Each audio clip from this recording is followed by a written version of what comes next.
अस्सलाम वालेकुम वरहमतुल्लाहि वबरकातुहू। आप देख रहे हैं इस्लामिक स्टडीज विद मुदस्सिर।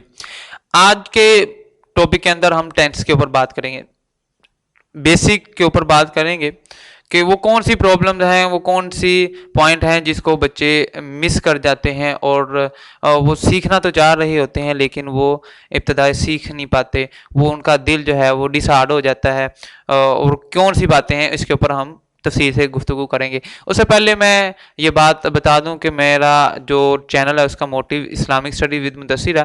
तो जैसे आपने सुना, आपके जहन में एक सवाल पैदा होगा कि आप इस्लामिक स्टडीज़ के ऊपर, चैनल के ऊपर जो है इंग्लिश की वीडियो शूट क्यों कर रहे हैं, बना क्यों रहे हैं।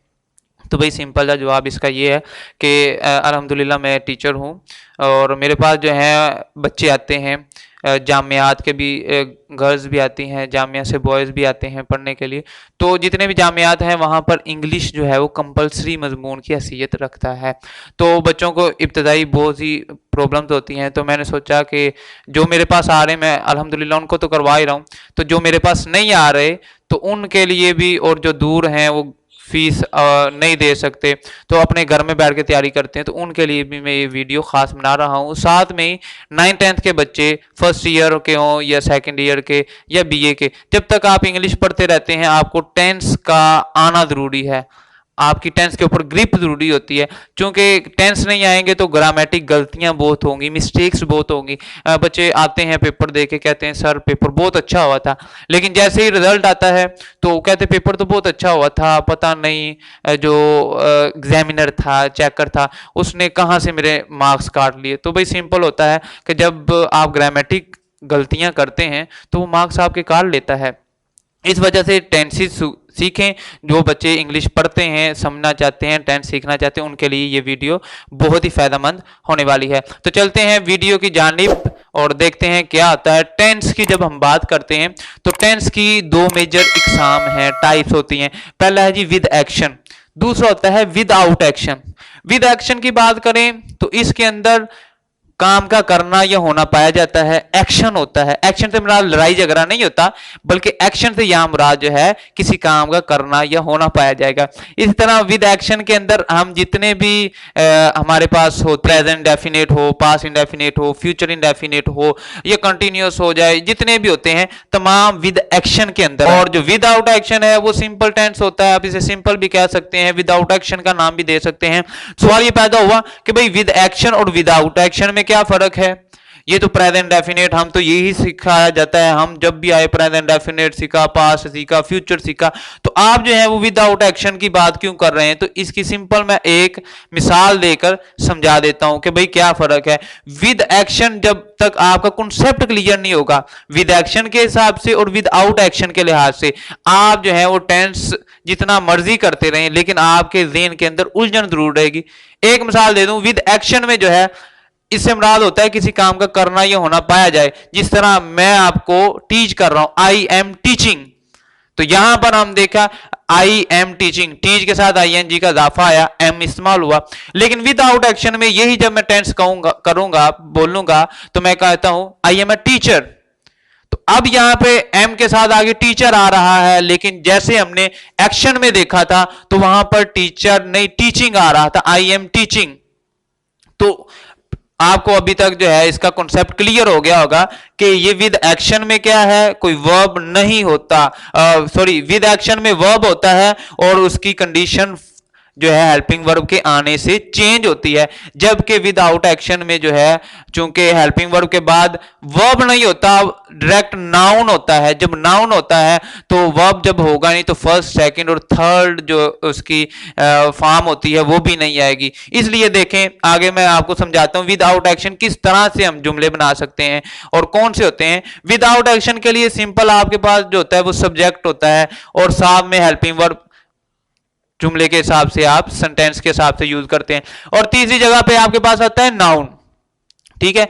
तो ये फार्मूला जो होता है इसको याद रखना बहुत जरूरी होता है। जैसे मैथमेटिक्स में आप देखते हैं फार्मूले याद करते हैं, a की पावर 2 p प्लस b की power 2 is equal to 2ab, ठीक है।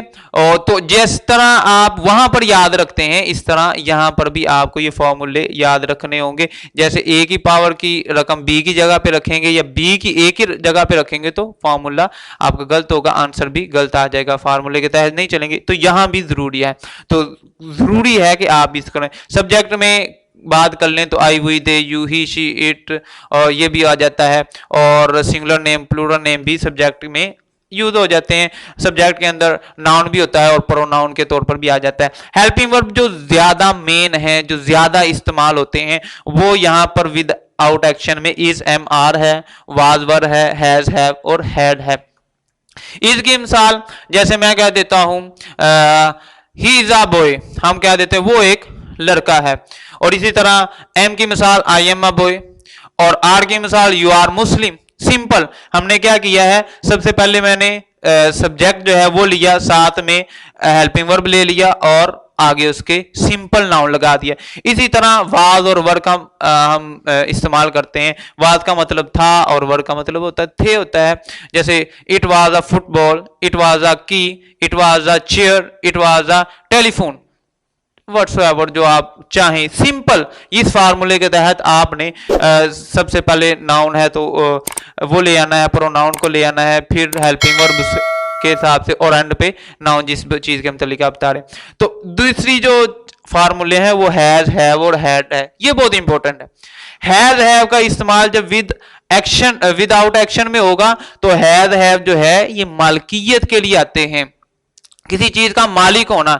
आपके पास कोई चीज है, आप उसके मालिक हैं और किसी को बताना चाहते हैं कि भाई मेरे पास ये चीज है, तो आप जब इंग्लिश में उसे ट्रांसलेट करते हैं तो हैज, हैव का इस्तेमाल करते हैं और ये मालकियत को शो करता है। जैसे मेरे पास अभी एक मार्कर है तो मैं क्या कहता हूं, आई हैव अ मार्कर, ठीक है। अगर आपके पास कार है तो मैं कहता हूं यू हैव अ कार। तो इसी तरह मलकियत है, मौजूदा जमाने के अंदर है, तो आप उसके लिए हैज और हैव का इस्तेमाल करते हैं। हैज का इस्तेमाल जो है थर्ड पर्सन के लिए होता है और हैव का आई, हुई, दे, यू के साथ, ये प्लूरल नेम के साथ हम करते हैं। इस तरह हैड है, और हैड का इस्तेमाल कहां पे होता है, हैड का इस्तेमाल भी मलकियत के लिए होता है, लेकिन मौजूदा जमाने प्रेजेंट के लिए नहीं होता, बल्कि पास्ट के लिए होता है। पास्ट में आपके पास कोई चीज थी तो अब नहीं है, तो उसके लिए हम हैड का इस्तेमाल करेंगे। इस हैड का इस्तेमाल तब नहीं करते कि पहले भी नहीं थी अब भी नहीं है तो हम कहते आई हैड, नहीं, ये नहीं होगा, बल्कि उसके लिए आई हैजंट या हैवंट जो है आई हैवंट का इस्तेमाल होगा। लेकिन हैड का इस्तेमाल कब करना है कि पास्ट में कोई चीज थी अब नहीं है, इस वक्त आप कहते हैं हैड का इस्तेमाल करते हैं। जैसे मैं कहता हूं कि मेरे पास साइकिल थी तो मैं कहता हूं I had a cycle, I had a bicycle, I had a motorcycle, ठीक है। तो इस तरह मेरे पास जो थी पास्ट में थी उसके लिए हम हैड का इस्तेमाल करते हैं, और जो मौजूद है उसके लिए हम जो है हैज और हैव का इस्तेमाल करते हैं। इसकी सिंपल मिसाल जैसे हैव की, आई हैव अ कार, मेरे पास एक कार है। तो ये थी आज की हमारी वीडियो जो विद आउट एक्शन के ऊपर थी। इसको मैं एक दफा दोबारा रिपीट कर रहा हूं, अगर कोई चीज मिस हो गई हो आप समझना तो उसको भी आप समझ सकती हैं। लेकिन मजीद कोई क्वेश्चन हो तो मैंने ज्यादा डिटेल में इसलिए नहीं बनाई कि वीडियो लेंथ ही ना हो जाए, इसलिए हर चीज मैं यहां पर डिटेल से नहीं बयान की। आपका कोई प्रॉब्लम हो तो आप कमेंट करके भी जरूर पूछ सकते हैं, इंशाल्लाह मैं आपको गाइडलाइन दूंगा। तो हमने आज जो बात की टेंस की दो बड़ी मेजर एग्जाम के ऊपर की, विद एक्शन है और विदाउट एक्शन है। विद एक्शन के अंदर कोई भी एक्शन नहीं होता, वर्ब जो विद एक्शन है उसके अंदर वर्ब होगा, उसके ऊपर एक्शन होगा और वर्ब की कंडीशन चेंज होगी।